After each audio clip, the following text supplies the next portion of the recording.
خطبہ نمبر 56 آپ علیہ السلام کا ارشاد کرامی، جس میں اصحاب رسول صلی اللہ علیہ وآلہ وسلم کو یاد کیا گیا ہے اس وقت جب صفین کے موقع پر آپ علیہ السلام نے لوگوں کو صلح کا حکم دیا تھا۔ بسم اللہ الرحمن الرحیم۔ وَلَقَدْ كُنَّا مَعَ رَسُولِ اللَّهِ صلى الله عليه وآله نقتل آباءنا وأبناءنا وإخواننا وأعمامنا ما يزيدنا ذلك إلا إيمانا وتسليما ومضيا على اللقم وصبرا على مضض الألم۔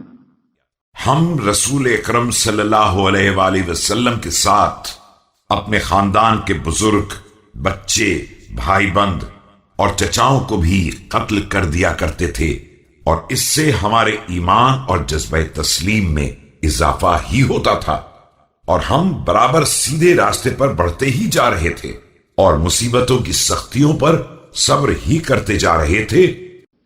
وجدا في جهاد العدو، وَلَقَدْ كَانَ الرَّجُلُ مِنَّا وَالْآخَرُ مِنْ عَدُوِّنَا يَتَسَاوَلَانِ تَسَاوُلَ الْفَحْلَيْنِ يَتَخَالَسَانِ أَنفُسَهُمَا أَيُّهُمَا يَسْقِي صَاحِبَهُ كَأْسَ الْمَنُونِ۔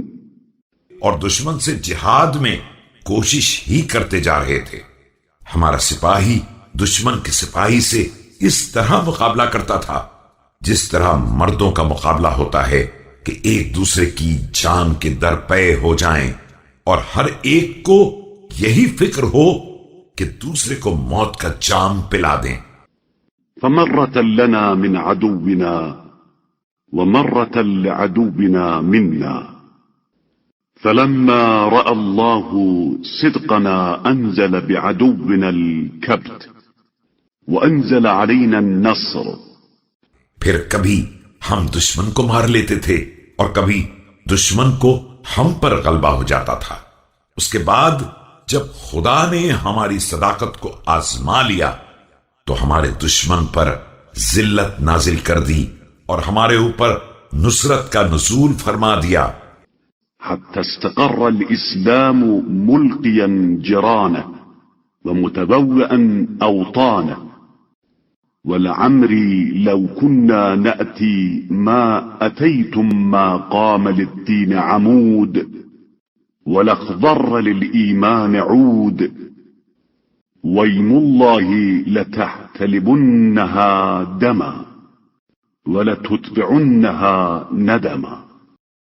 یہاں تک کہ اسلام سینہ ٹیک کر اپنی جگہ جم گیا اور اپنی منزل پر قائم ہو گیا۔